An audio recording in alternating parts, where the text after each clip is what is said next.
Hoy vamos a estudiar el sexto mandamiento.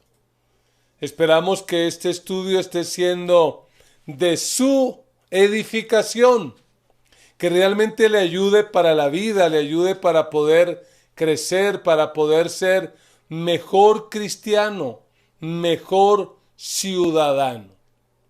Y el mandamiento de hoy es algo así como un llamado a la vida.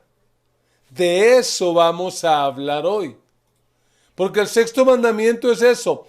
Es Dios invitándonos a vivir. Es Dios llamándonos a vivir.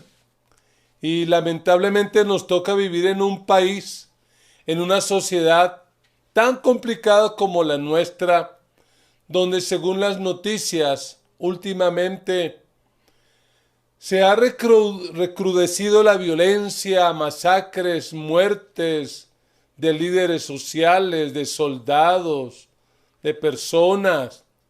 A eso súmele la muerte de las víctimas del COVID-19, pues la situación es muy, pero muy complicada. Y yo quiero que me ayuden y que empecemos a interactuar y que me ayuden a responder esta pregunta un poco complicada, pero hagámosla. ¿Por qué será que los colombianos tenemos fama de violentos? Porque donde quiera que uno va, la fama es esa, que los colombianos sí que somos violentos. Como dicen por ahí, cría fama y échate a la cama. ¿Por qué tendremos esa fama de violentos? Y para hablar de este mandamiento hemos invitado a uno de nuestros pastores asociados, un pastor de nuestro staff. Es pastor en la iglesia en Granada Meta, allí en los llanos orientales de Colombia. Pastor Harrison Tamayo, bienvenido en esta noche para compartir este sed, este espacio. Dios lo bendiga, lo guarde. ¿Qué hay de nuevo? Muy buenas noches, mi pastor, y buenas noches a todo el ministerio, la Gran Comisión, los que están allí conectados. Qué bendición estar por aquí. Gracias por la oportunidad, mi pastor. Así es, gracias a usted, Harrison, por estar aquí colaborándonos. Y bueno, hoy vamos a tocar un tema de dos palabras. El Salmo no, Éxodo 20, donde está el sexto mandamiento. ¿Qué tal, Pastor Harry, si lo lee? ¿En qué versión lo quiere leer? Bueno, yo lo voy a leer en la versión Reina Valera 1960. Vamos a ver si no me demoro mucho, Por favor, de pronto necesitamos porque tiempo. necesitamos acabar antes de las 8, sí señor. Bueno, dice este texto así: no matarás. Ya, ¿Ya no más? Yo voy a no leerlo es en una más. versión que lo aclara un poquito más. Es la nueva versión internacional, es una de mis preferidas. Y mire cómo lo dice un poco más claro. Dice, no mates.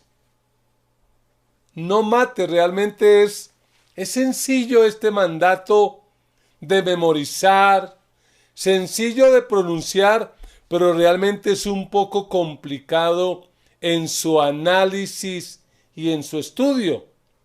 Y es que esto de matar es tan antiguo como la humanidad misma.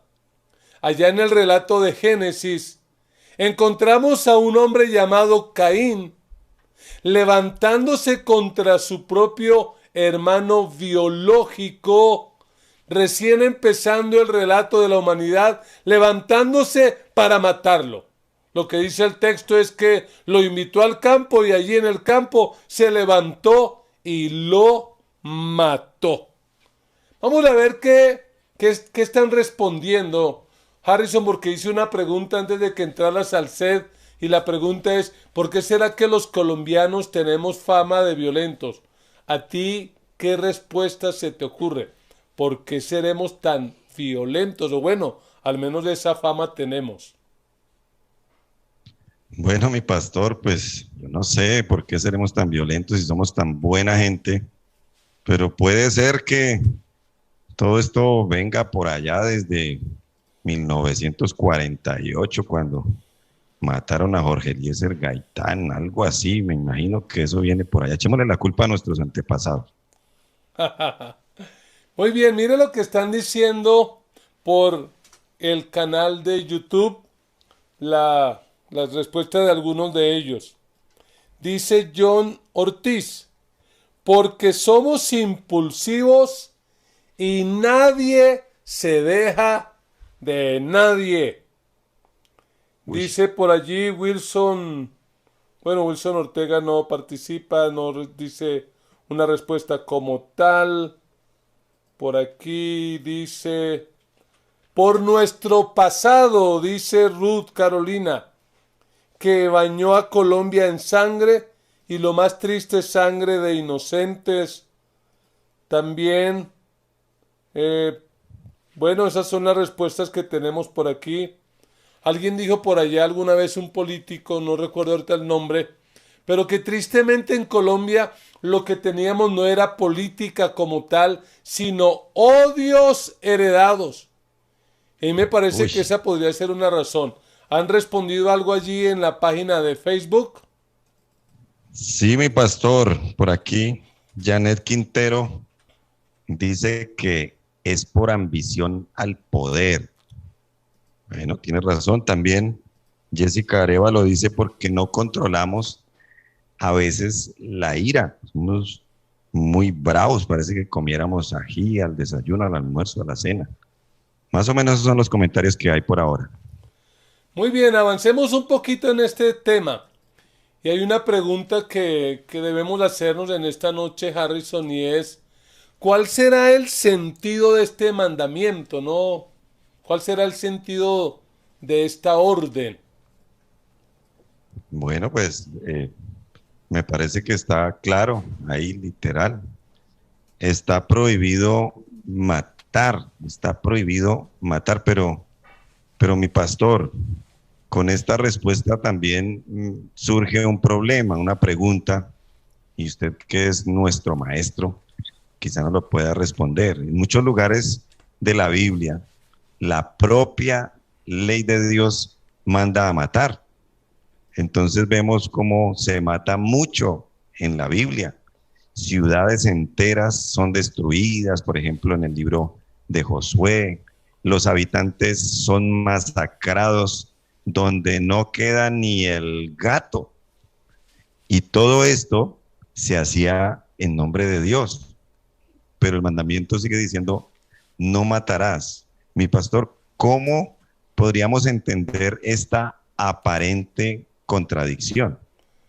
Gracias, Harrison, por esa palabra, esta aparente contradicción, porque realmente no es una contradicción.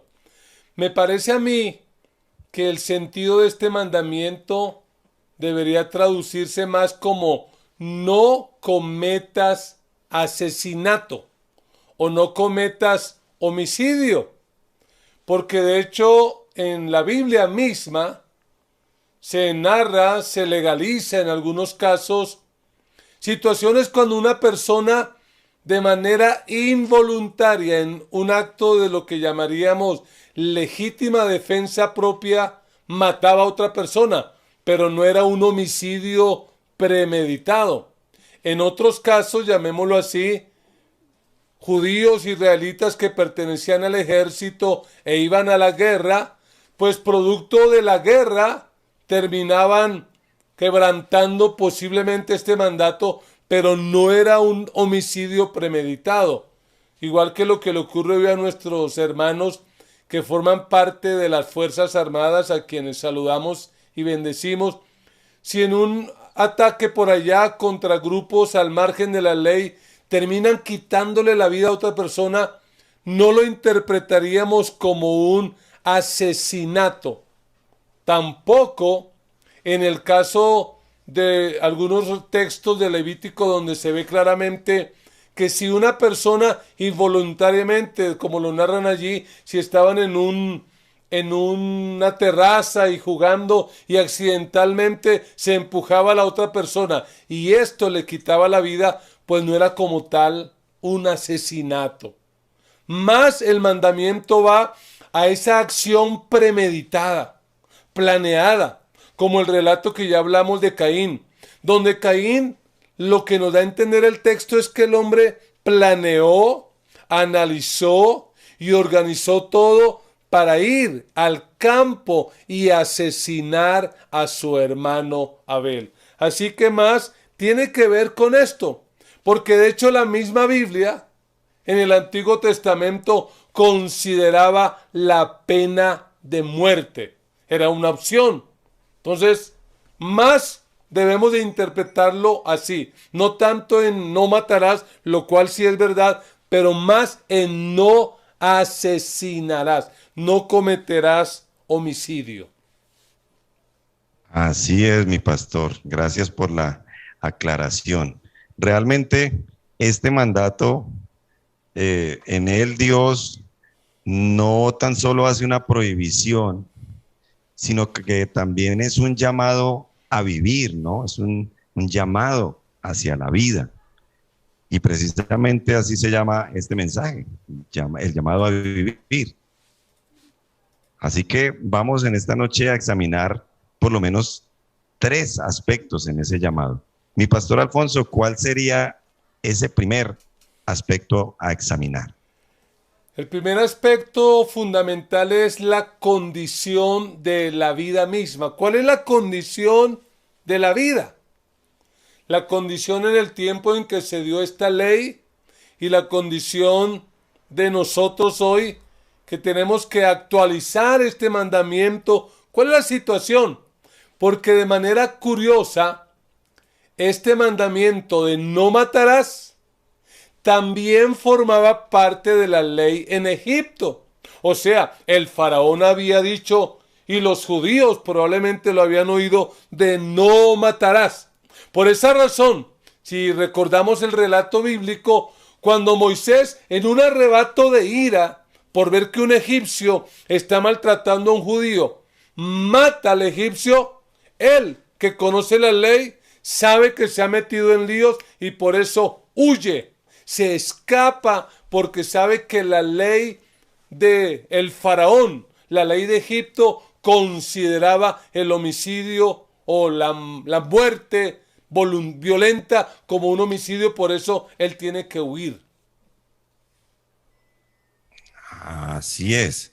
Sí, la vida entonces es defendida por las leyes, pero también vemos en este tiempo y aún en la antigüedad que la vida es destruida por el sistema, de que a pesar de que muchas de las leyes trabajan para defender la vida, las mismas naciones a veces se empeñan en destruir la vida. ¿Cómo? A través de el hambre, no hacer nada para mitigar el hambre, se acaba la vida, la violencia, las guerras, y aún dicen algunos que a través de los virus. En Egipto, el faraón castigaba al homicida, y bien lo dijo usted, mi pastor, que Moisés por eso tuvo que huir. Pero resulta que el mismo faraón también mataba, y él mataba a través de la opresión y de la esclavitud. Y dice la Biblia en el libro de Éxodo, capítulo 5, versículos 6 al 8, lo siguiente. Ese mismo día, el faraón les ordenó a los capataces y a los jefes de cuadrilla: ya no le den paja a la gente para hacer ladrillos, que vayan ellos mismos a recogerla, pero sigan exigiéndoles la misma cantidad de ladrillos que han estado haciendo. No les reduzcan la cuota. Son unos holgazanes y por eso me ruegan: déjanos ir a ofrecerle sacrificios a nuestro Dios. Ese faraón aplicaba como la ley del embudo, ¿no? La ley era para él, para beneficio de él, pero para oprimir a los demás. El faraón tenía un ejército numeroso para aplacar a cualquiera que tuviera aires de independencia. No respetaba la vida del pueblo y mataba a quien fuera contrario a sus intereses. El faraón manejaba una doble moral y un sistema corrupto. Yo no sé con qué podríamos comparar esta situación. No sé si se parezca a lo que sucede hoy en día. No participe en el chat, pero sí saque sus propias conclusiones, porque cualquier parecido con la realidad dicen que es pura coincidencia, mi pastor. Sí, lamentablemente esa es la condición de la vida, donde aunque hay leyes, aunque hay normas, pero realmente la vida es lo que menos se respeta. Eso pasaba en Egipto. El faraón castigaba supuestamente a los que quebrantaban el mandato de matar, por eso Moisés huye. Pero faraón era el mayor homicida, era el que más mataba, como ya lo has dicho, por medio de esa opresión y de un trabajo pesado, mataba a los israelitas, iba y los pueblos que estaban por ahí vecinos los mataba. El faraón se creía el dueño de la vida. Es decir, la ley de no matar, la ley del faraón, era una ley que servía a la muerte y no a la vida.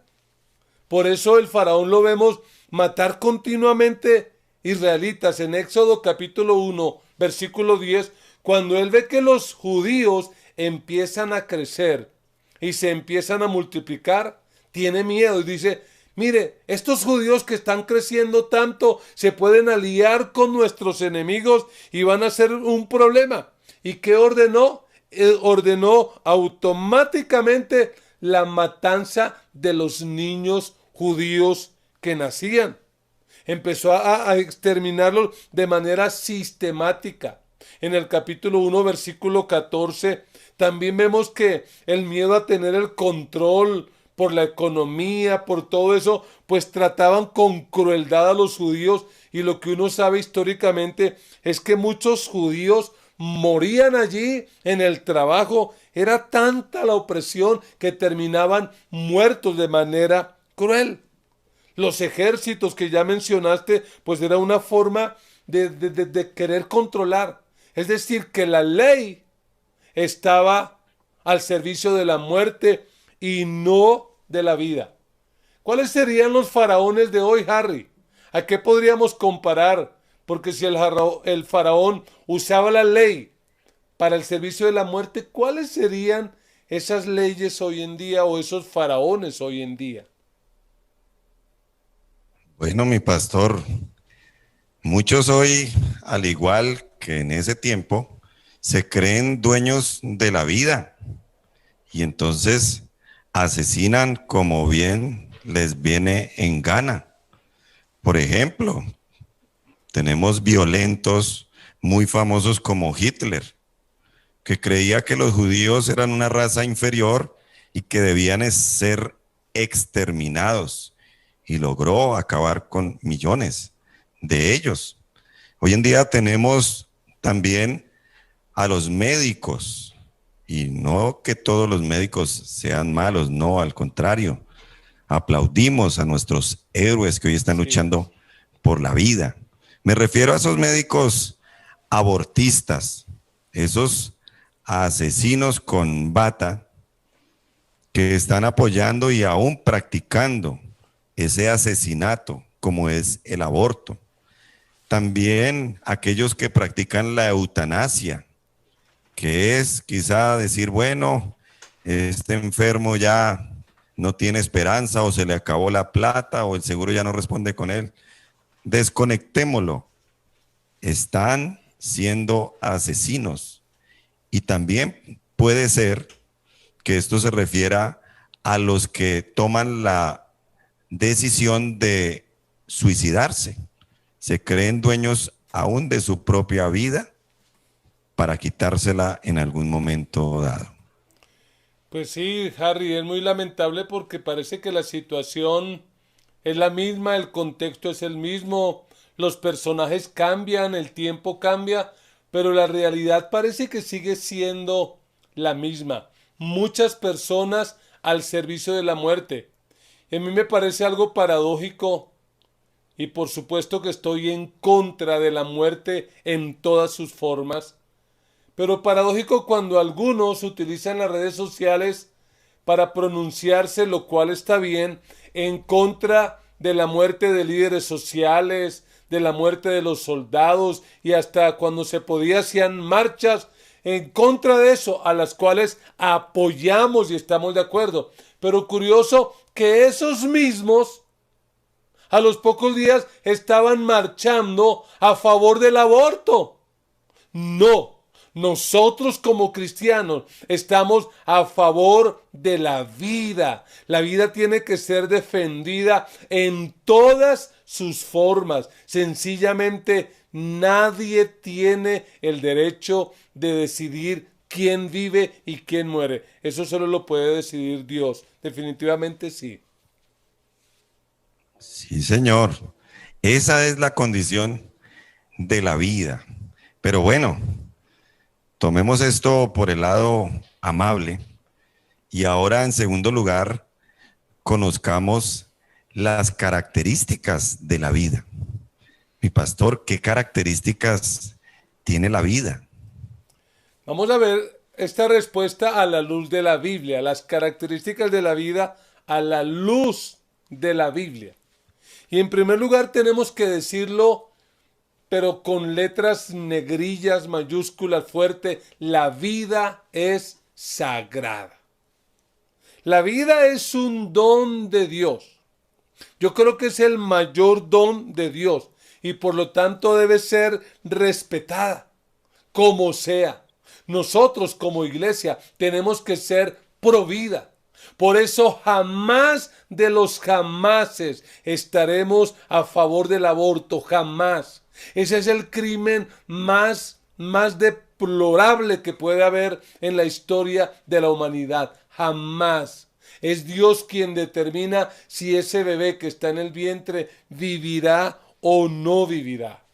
Y eso me lleva a recordar a unos personajes de este libro de Éxodo, a unas señoras llamadas Cifra y Fúa. Un nombre muy bonito, Harrison, por si vas a tener otra niña quedaría perfecto. Cifra Tamayo o Fúa Tamayo, un nombre muy lindo. O a nuestros amigos de allí, imagínense Cifra Vázquez, Fúa Lanchero, serían nombres muy lindos para que los hermanos de Granada los consideren al menos. Pero estas dos mujeres, Cifra y Fúa, a pesar de que el faraón les da una orden, y la orden es todo niño varón que nazca, lo ahogan en el río, no lo dejan nacer, hacen esto, lo matan. Pero mire lo que dice en Éxodo 1:17. Dice, pero las parteras temieron a Dios y no hicieron como les mandó el faraón. O sea, lo desobedecieron y dejaron con vida a los varones. Y mira el versículo 20 lo que sigue diciendo. Por haber tomado esa decisión, dice que los israelitas se hicieron más fuertes y más numerosos. Y por esa razón Dios trató muy bien a las parteras. Y mira el 21. Y por haberse mostrado temerosas de Dios, Él prosperó a sus familias. Les concedió tener muchos hijos. Dios bendijo a estas mujeres. ¿Por qué? Porque ellas entendieron que la vida es sagrada y que el dueño de la vida y quien determina la vida no es el faraón en ese tiempo, ni hoy en día ninguna persona puede determinar quién vive y quién no vive. No, ese es un don de Dios porque es sagrada. La vida es sagrada. Pero ¿qué otra característica de la vida podemos encontrar en la Biblia, Harry? Sí, mi pastor. Otra característica es que la vida es frágil. La vida es frágil. La vida se puede perder fácilmente. Miremos cómo nos tiene un virus que ni siquiera podemos ver, algo microscópico, y cómo está destruyendo a tanta gente. ¿Por qué? Porque la vida es muy frágil y la muerte nos puede afectar a todos, a todos. Así como dice el libro de Santiago, nuestra vida es neblina. Hoy estamos, mañana no. Y mira lo que dice el Salmo 103, versículo 15 y 16. El hombre, como la hierba, son sus días. Florece como la flor del campo, que pasó el viento por ella y pereció, y su lugar no la conocerá más. Somos tan vulnerables, nuestra vida es frágil. ¿Qué Sí, otra característica habrá, mi pastor? la verdad es que hay un hilito muy delgadito entre la vida y la muerte. Hoy podemos estar, mañana no estamos. Durante todo este tiempo de pandemia, pues a uno le golpea y le sorprende ver cómo personas que uno no esperaba que murieran, de repente partieron por un virus. Es muy frágil, pero sobre todo la vida es única. Y eso es importante que lo entendamos, porque realmente esta vida que Dios nos da en este planeta es la única oportunidad que tenemos. No hay, después de la muerte, no hay otra oportunidad. Mientras vivamos habrá oportunidad, pero después de la muerte ya no hay. La carta a los Hebreos dice, está establecido para todos los seres humanos que mueran una sola vez y después de esto el juicio. Me hace recordar ese relato de Lucas donde Jesús habla de un rico muy ostentoso y mala gente, tacaño, miserable, y un pobre mendigo llamado Lázaro, que mueren. Y cuando mueren, pues cada uno va de acuerdo a lo que decidió en este planeta. Lázaro va al seno de Abraham y el rico malo, porque no era malo por ser rico, sino era malo porque era malo, pues termina en la condenación eterna. Y este hombre en la condenación eterna dice, oiga, qué tragedia, pide agua, no, ni una gota de agua. El Señor le dice, no, no hay forma, no puede pasar de aquí para allá, no hay opción. Él dice, bueno, entonces que alguien le hable a mis hermanos porque son parece que igual de malos a él. Y no hay chance, si no creen, allá mientras están vivos, en la olla. Porque está establecido que solo hay una muerte. Entonces esta vida es única, tenemos que aprovecharla. No hay dos, no la podemos desperdiciar. Tenemos que aprovechar cada minuto, cada tiempo que el Señor nos regala en esta vida. Tenemos que aprovecharla. Y yo quisiera invitar a nuestros hermanos para que interactúen un poquito con nosotros. Ayúdanos a responder esta pregunta. Pensando en que la vida es sagrada, en que la vida es frágil, en que la vida es única, ¿cómo podríamos nosotros encontrar la plenitud de la vida? O sea, ¿cómo la encontramos? Bueno, ya sabemos, la vida es sagrada, la vida es frágil, la podemos perder en un segundo y es única. ¿Qué hacemos para no desperdiciarla? ¿Cómo encontramos la plenitud? ¿Qué crema nos aplicamos? ¿Qué agua nos tomamos? ¿Qué hacemos para ver si encontramos la plenitud de la vida? Pero Harrison, avancemos un poquito mientras los hermanos van escribiendo la respuesta a esta pregunta. ¿Cuál es entonces el propósito de este mandamiento? No matarás. ¿Cuál es el propósito? Mi pastor, tenemos que partir de la base de que en los tiempos de Faraón, los pobres y los oprimidos no tenían a quién recurrir.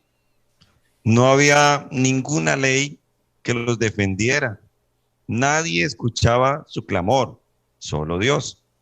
Entonces el sexto mandamiento responde al clamor del pueblo y Dios quiere luchar por su causa. Entonces empieza en el pueblo de Dios, en el pueblo que lideraba Moisés, a nacer una convicción contraria a lo que se pensaba en Egipto. Y ellos llegan a pensar y a creer que ni Faraón, ni ningún rey, ni ningún jefe podía declararse dueño ni de la vida ni de la muerte de nadie, porque el único dueño de la vida y de la muerte es el Señor absoluto, el Dios del pueblo. Ese fue el propósito real del sexto mandamiento.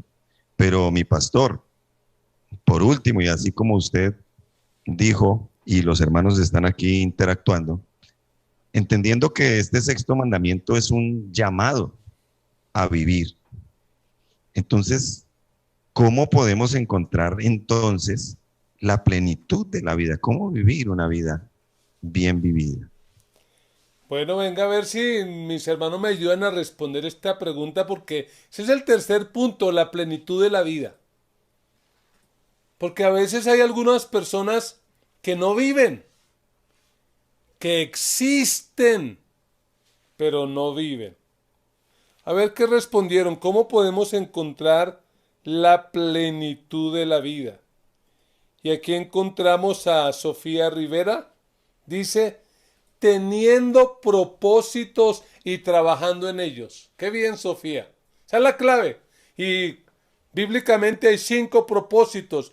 Y si los cumplimos, realmente encontramos el sentido de la vida. Sara Jimena dice, solo en Cristo. Amén. Solo en Cristo. María Elena Perilla dice lo mismo, cumpliendo el propósito de Dios.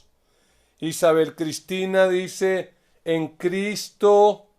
Mari Gualtero rindiendo todo a los pies del Señor, pues Él es el que nos gobierna. Claudia Antolínez dice, encontrando nuestro propósito en la bendita palabra de Dios. Allí en el Facebook, ¿qué respondieron los hermanos? Bueno, por aquí dice Jorge Gutiérrez, debemos amar al prójimo como a nosotros mismos y así mismo encontraremos la plenitud de la vida. Muy sabio este muchacho.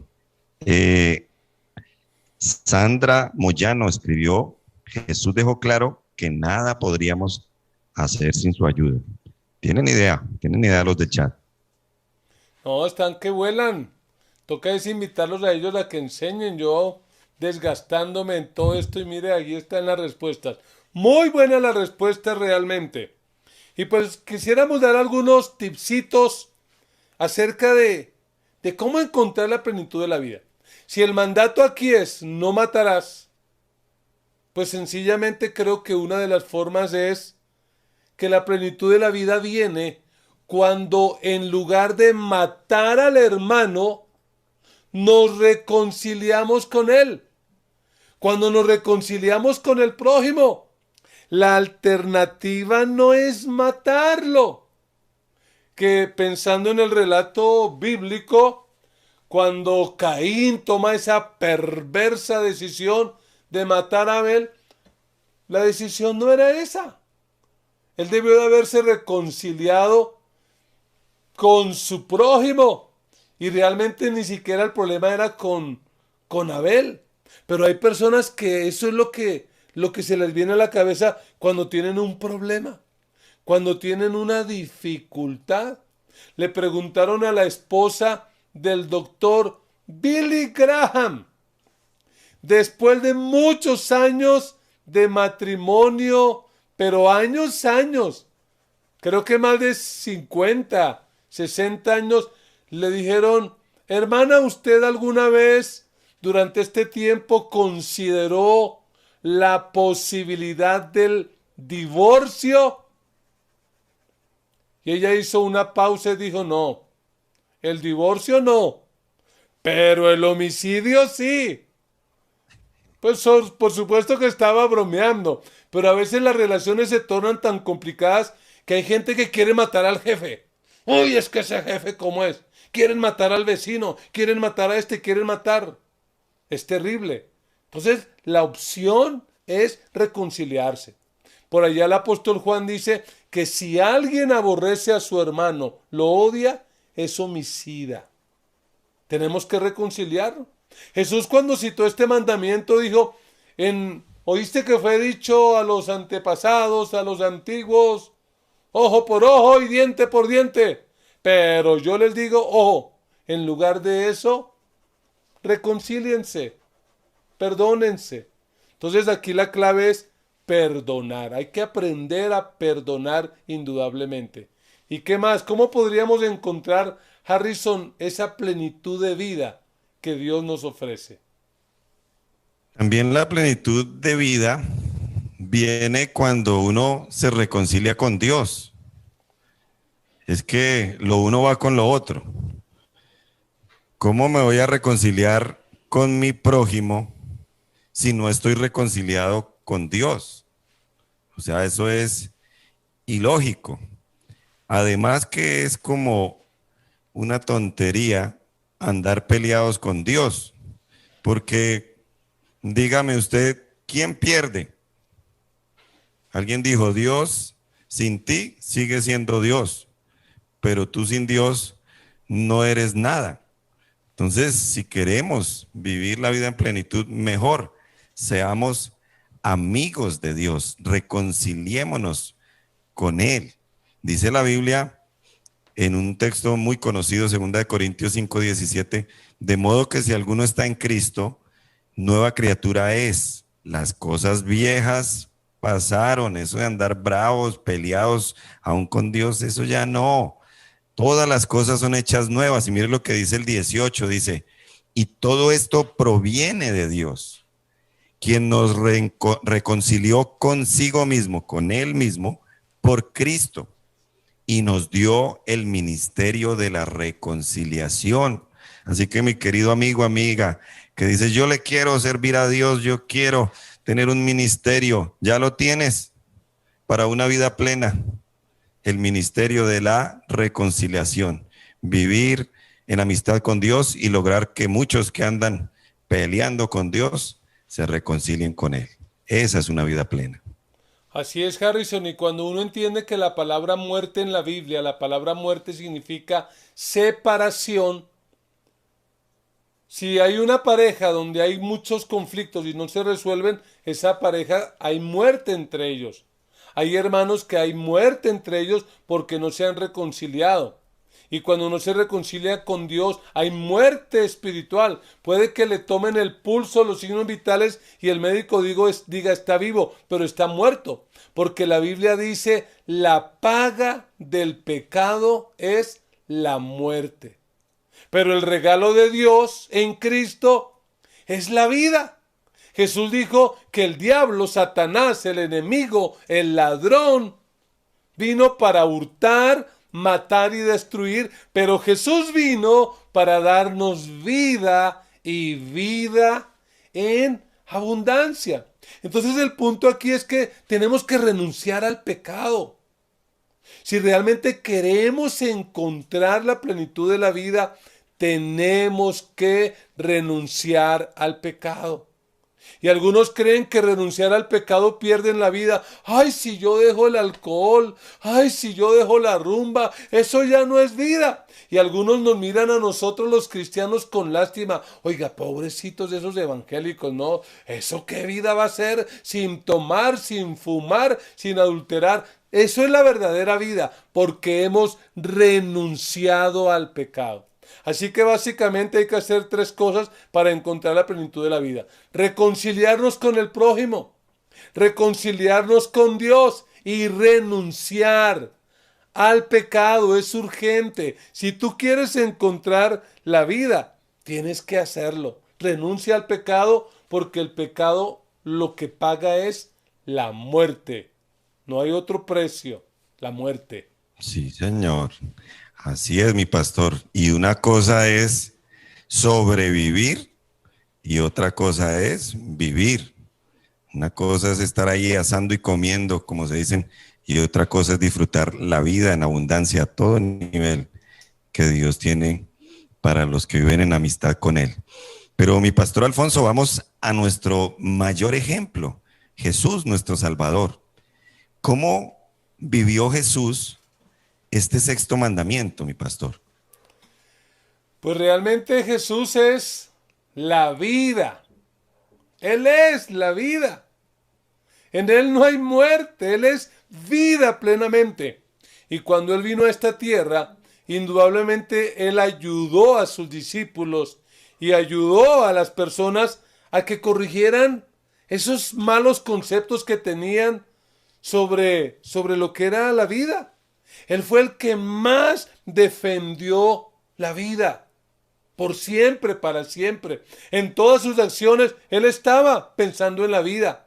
Sanaba a los enfermos porque él sabía que una mujer encorvada ahí, que el diablo había atado, eso no era vida, por eso lo sanaba.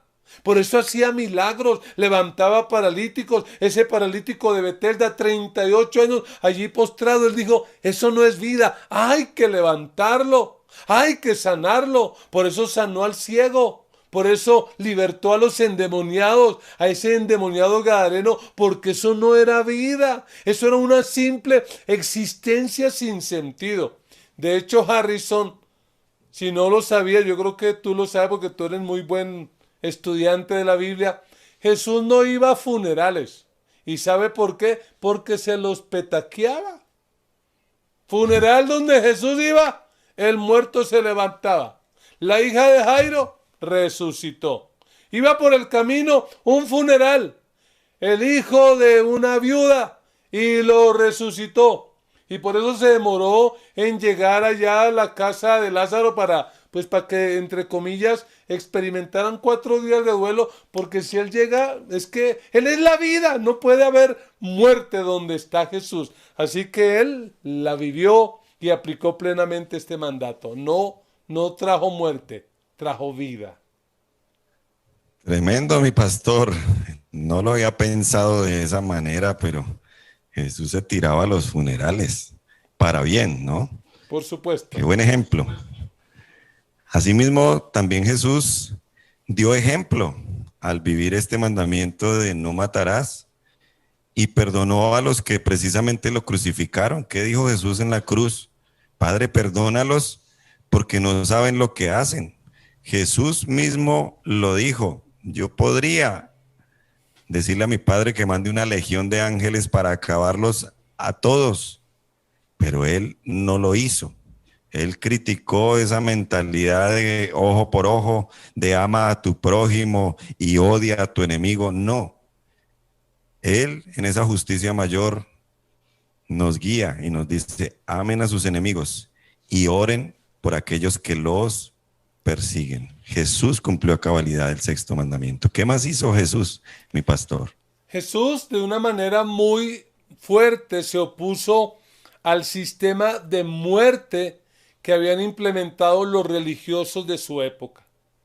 Porque los escribas y fariseos realmente lo que habían implementado era un sistema que mataba a la gente. Era un sistema destructor, era un sistema terrible. Él por eso vino a traer vida. Por eso le dijo a los que lo seguían, vengan a mí los que están trabajados y cargados. Así como los israelitas allá en Egipto, los que están trabajados y cargados, vengan y yo los voy a hacer descansar. Así es. Qué lindo es Jesús. El Señor también condenaba el sistema, los crímenes del sistema.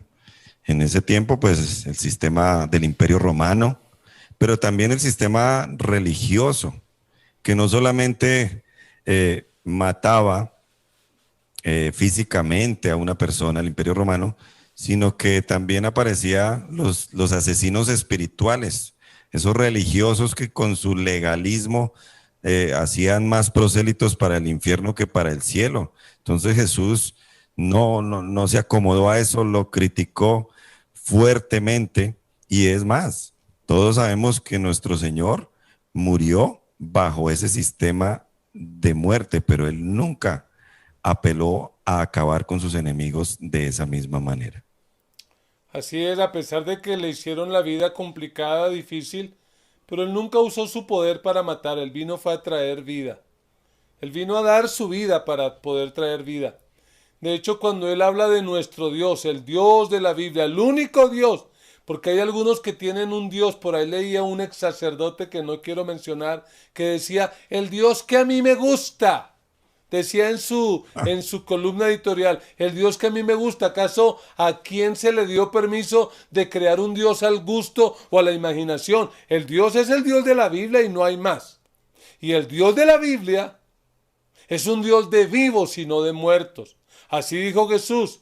Por eso al Dios de la Biblia se le conoce como el Dios de Abraham, de Isaac y de Jacob. Él es el Dios de la vida. Y por eso, aunque Jesús murió, no se quedó muerto para siempre.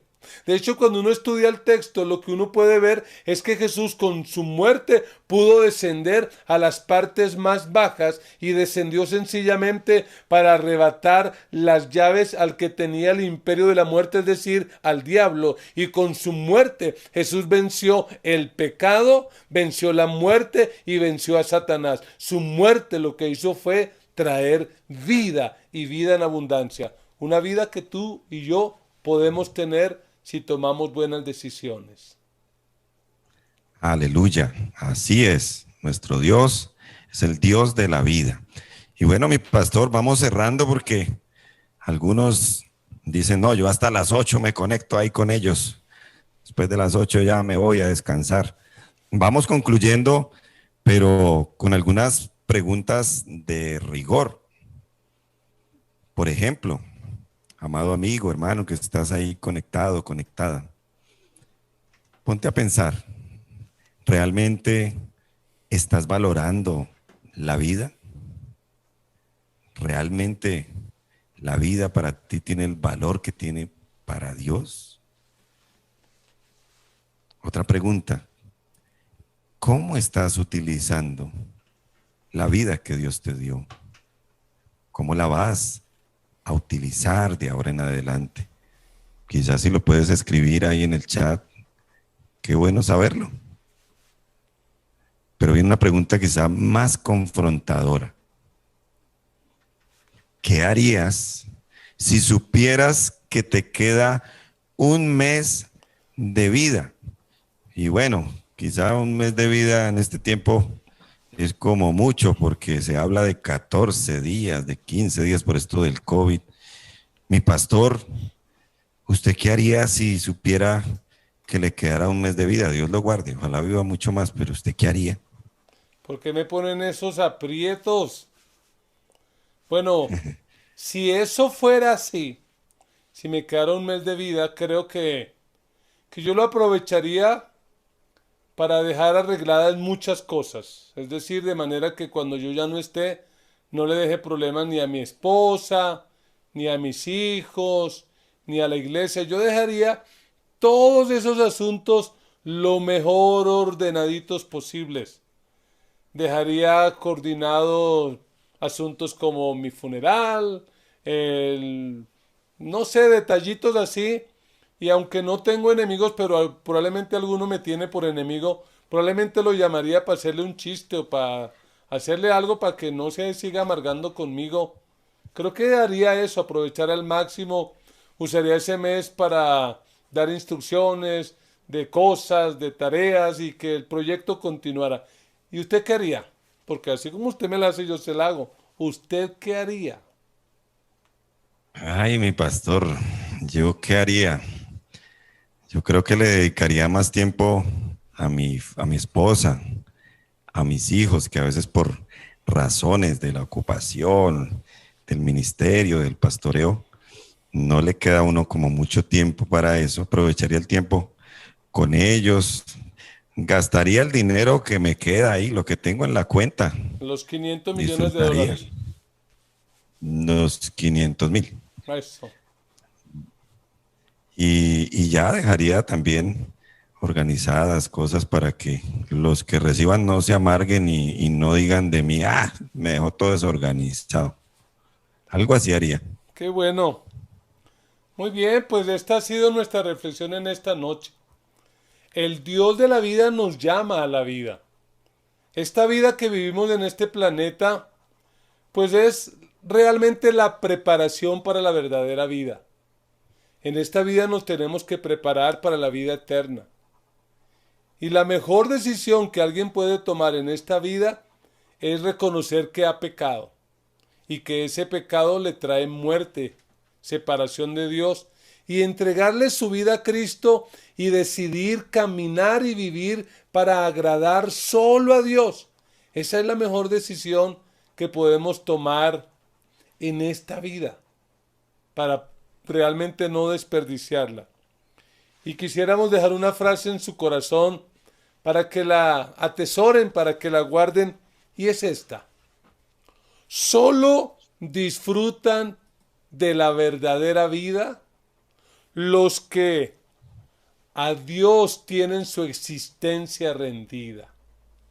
Solo disfrutan de la verdadera vida los que a Dios tienen su existencia rendida. Disfrutar la vida no es vicio, no es desorden, no es pecado.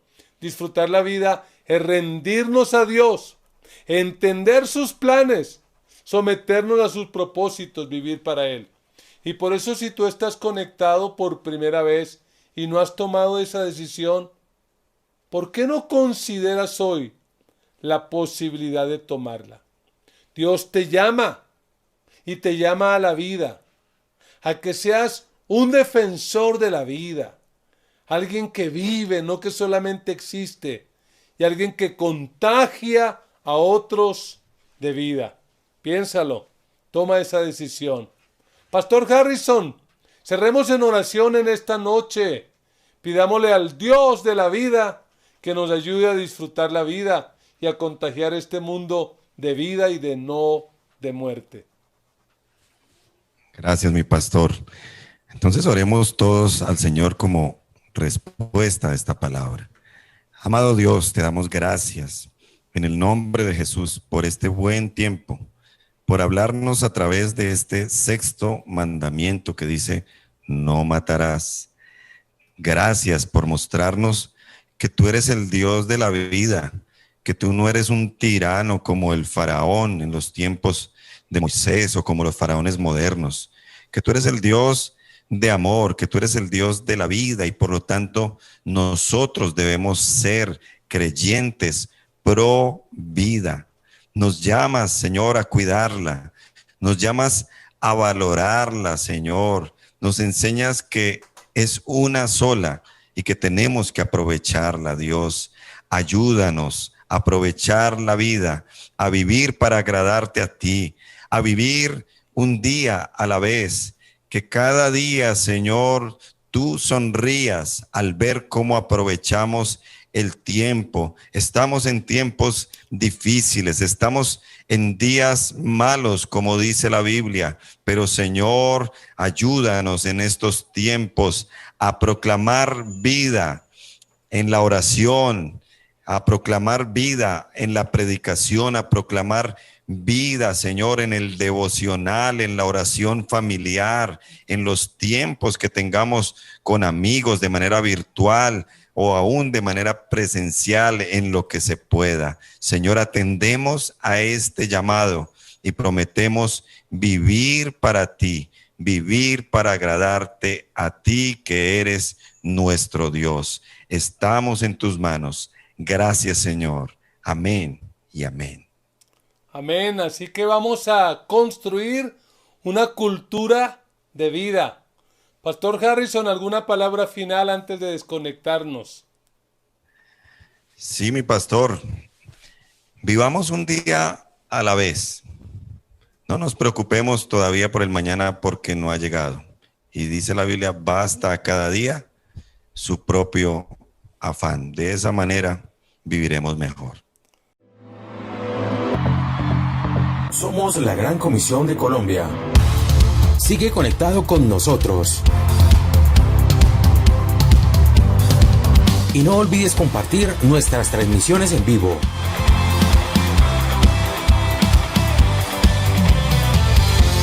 Síguenos a través de nuestras redes sociales, YouTube, Instagram y Facebook. Porque somos discípulos que hacen discípulos. En mi interior permaneceré contigo. Síguenos a través de nuestras redes sociales. Soy aquel que vuelve a... Ten presente que cuentas con nosotros. Comunícate ahora mismo al 314-297-4144. Señor, no soy aquel que... Gracias por estar todo el tiempo conectado y sigue disfrutando de nuestros contenidos y la palabra de Dios a través de las herramientas tecnológicas. Muchas gracias.